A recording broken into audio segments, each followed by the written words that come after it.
देखिए RJ news सागर से संवाददाता गोपाल अग्रवाल की खास रिपोर्ट। बरसात का मौसम अपने साथ राहत तो लाता है, लेकिन कई बीमारियों का खतरा भी बढ़ा देता है। खासकर अगस्त और सितंबर के दौरान वायरल फीवर, डेंगू, मलेरिया के मामले तेजी से सामने आते हैं। इन स्वास्थ्य संबंधी महत्वपूर्ण जानकारियों को साझा किया वरिष्ठ चिकित्सक डॉक्टर बीके अग्रवाल ने बताया कि अगस्त और सितंबर के बरसाती मौसम में वायरल फीवर सबसे अधिक प्रभाव डालता है। इसका मुख्य कारण जगह जगह जलभराव व गंदगी है, जिससे मच्छरों का प्रकोप बढ़ जाता है। यही मच्छर मलेरिया और अन्य गंभीर बीमारियों का कारण बन सकते हैं। उन्होंने लोगों से अपील की कि वह अपने घर और आसपास पानी जमा होने दें, साफ सफाई का विशेष ध्यान रखें, मच्छरों से बचाव के लिए मच्छरदानी और रिपेलेंट का उपयोग करें और तेज बुखार, शरीर दर्द या कमजोरी जैसे लक्षण दिखाई देने पर तुरंत डॉक्टरों से ही संपर्क करें। समय पर जांच और उपचार से गंभीर बीमारियों से बचा जा सकता है।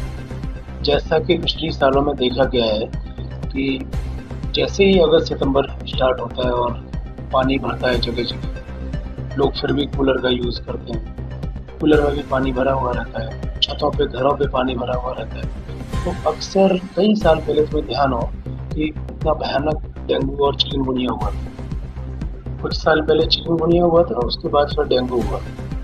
इस सीज़न में अक्सर क्या होता है कि ये जो मच्छर है, ये मच्छर डिफरेंट टाइप के मॉस्किटो होते हैं। तो मेन जो 3 बीमारियां जैसे डेंगू है, चिकनगुनिया है, ये सारी मच्छर जनित बीमारियां जो कि पानी की वजह से पैदा होती हैं, प्लस मलेरिया।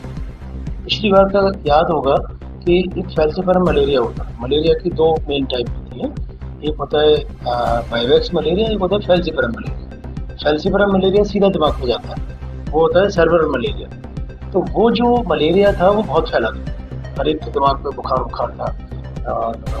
मेरे ख्याल में शायद 15-16 साल पहले की बात है। उसके बाद से सर्वर मलेरिया के केसेस बहुत कम देखने को मिले। लेकिन जो वाइवेक्स मलेरिया है, वो मलेरिया उसको बोलते हैं एक बेनाइन मलेरिया, लेकिन वो भी इतना अपना स्वरूप बदल चुका कि उसमें भी लिवर में प्रॉब्लम, तिल्ली में प्रॉब्लम, एनीमिया, प्लेटलेट का कम होना, ये सब चीज़ें उसमें होती रहे। तो अगर हम, जैसे आपने पूछा कि बचाव के लिए क्या करना है, अगर हम अपने क्षेत्र में, अपनी जगह पे, जैसा कि सरकारी प्रोग्राम भी बहुत सारे चल रहे हैं, मैंने देखा पेपर में लार्वा, जगह जगह लार्वा सर्च अभियान चल रहा है। ये सब चीज़ें थोड़ा हमें भी जागरूक होना पड़ेगा। तो ये सब चीज़ें वो हैं कि हम मच्छर को पनपने से रोकें। बेसिक जड़ वहाँ है। अगर हमने मच्छर को रोक दिया तो हम इन 3-4 बीमारियों से बचते हैं। अब आपने पूछा कि आजकल क्या है, आजकल एक और चीज़ नई देखने को मिल रही है। पिछले मैं करीब 5-6 दिन से देख रहा हूँ, वायरल फ्लू ने अपना बहुत प्रकोप धारण किया हुआ है।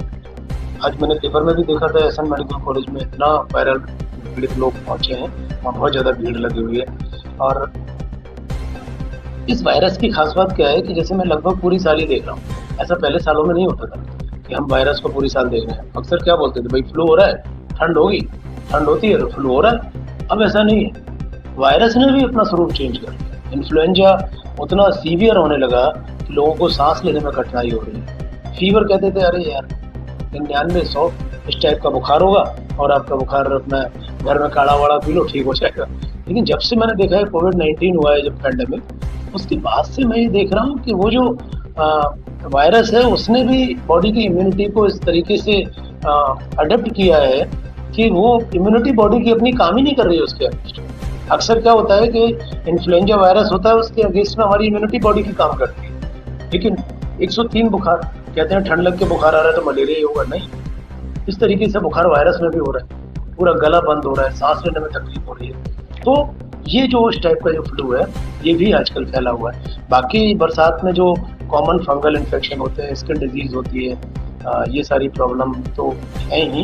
इस तरीके के पेशेंट देखने को मिल रहे हैं। एक चीज़ और है कि पानी से होने वाली जो बीमारियां हैं, वो भी मैं देख रहा हूँ कि इस सीजन में कुछ बढ़ी हुई मिल रही है। जैसे टाइफाइड है, जैसे डिसेंट्री है, जैसे डायरिया है, वो भी इस सीजन में देखने को मिल रहा है। तो बस यही है कि इसमें ध्यान रखें कि वही पानी का नहीं भरना है। दूसरा, अगर वायरल है और आपकी इम्यूनिटी पहले से कम है, जैसे आपको डायबिटीज़ है, जैसे आपको हार्ट प्रॉब्लम है, जैसे आपको किडनी प्रॉब्लम है, जैसे आपको पहले से श्वास की बीमारी है, जैसे आपको पहले से स्मोकर रहे हैं, आपकी सांस फूलती रहती है और खांसी खकारते रहते हैं, ऐसे लोगों को अगर वो सादा वायरस भी है खांसी जुकाम वाला, तो अपने चिकित्सक को मिलने की जरूरत है। क्यों? क्योंकि अगर आपका दिल की धड़कन बढ़ी हुई है, आपको थोड़ी सांस लेने में कठिनाई हो रही है, आपका कफ पीला पीला आ रहा है, इसका मतलब है आपको डॉक्टर की जरूरत है। अब काढ़े से काम नहीं चलेगा। घर पे आप क्या देखभाल करें, वो मैंने बता रहा हूँ कि आप सिंपल पैरासीटामोल की टैबलेट होती है, कोई भी इंसान ले सकता है जिसको एलर्जी नहीं है। आप घर पे पैरासीटामोल ले सकते हैं। कि कुछ एंटी एलर्जिक मेडिसिन आती हैं, जैसे फेक्सोफेनाडिन है, जैसे मल्टील्यूकास्ट और लिवोसाइट्राजिन कॉम्बिनेशन है। ये आप अपने घर पे 1-2 दिन यूज कर सकते हैं। अगर आपको लगता है आप ठीक है, ओके, बहुत ज़्यादा स्टार्टिंग में एंटीबायोटिक की जरूरत नहीं होती है। लेकिन अगर आप ठीक नहीं है तो आप अपने फिजिशियन को, जो नज़दीकी चिकित्सक आपके पारिवारिक चिकित्सक है, आप उनको जरूर दिखाएं। खास बात यह है कि शुगर जरूर कंट्रोल रखें, क्योंकि अगर शुगर बढ़ी हुई रहती है, ऐसे में शुगर जरूर चेक कर लें। अगर बढ़ी हुई रहती है तो कोई मेडिसिन काम नहीं करती, कोई आपको इन्फेक्शन की 4 गुना बढ़ने के चांसेस रहते हैं। तो ये आपको ध्यान रखने की जरूरत है।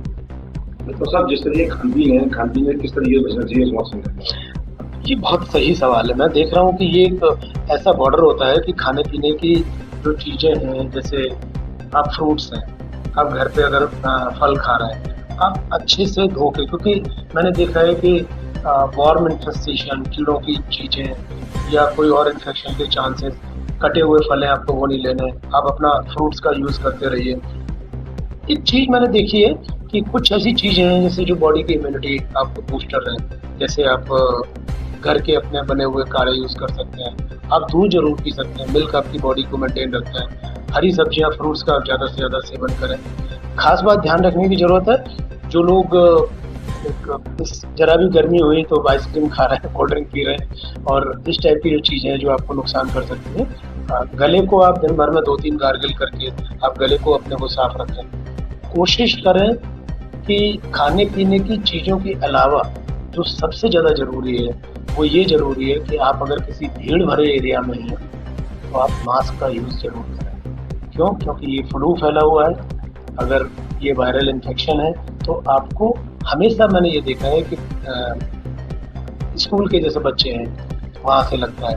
आपको भीड़ में आप कहीं जा रहे हैं सॉरी, आप किसी फंक्शन में जा रहे हैं तो वहाँ से आपको लगता है। तो उस चीज़ का मत ध्यान रखें।